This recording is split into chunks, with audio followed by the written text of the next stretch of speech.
Hello दोस्तों, मेरा नाम है कृष्ण और आज मैं बात करने वाला हूँ रिकवरी के बारे में। ठीक है।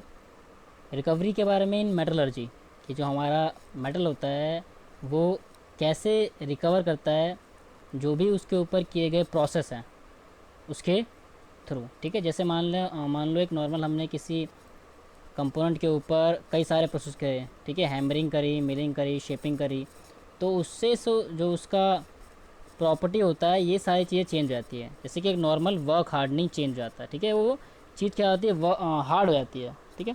तो ऐसे में क्या है कि वो मटेरियल दोबारा से अपनी पोजीशन को किस तरीके से गेन करे। ठीक है। वो दोबारा से अपनी जो नॉर्मल कंडीशन थी उसको किस तरीके से रिकवर करे। ठीक है। तो शुरू करते हैं वीडियो को। इफ़ अ स्ट्रेन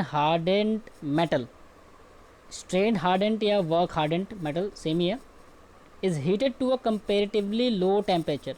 उसको जब हम बहुत ही कम तापमान पर 200-300 डिग्री सेल्सियस पे हीट करते हैं, the elastic distortion of crystal lattice are reduce due to increase in amplitude of thermal oscillation in atoms.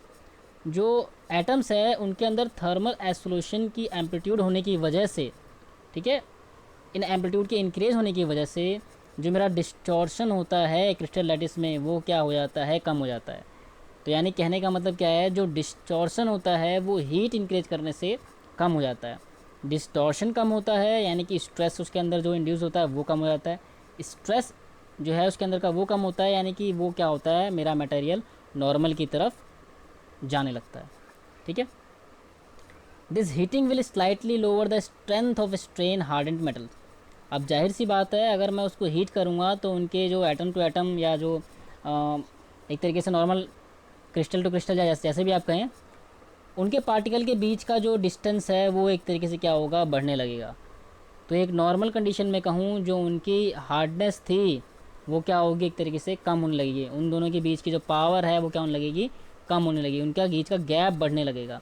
तो इससे क्या होगा, मेरा मटेरियल एक तो क्या हो जाएगा, उसका स्ट्रेंथ जो है वो कम हो जाएगा यानी कि हार्डनेस एक तरीके से कम हो जाएगी।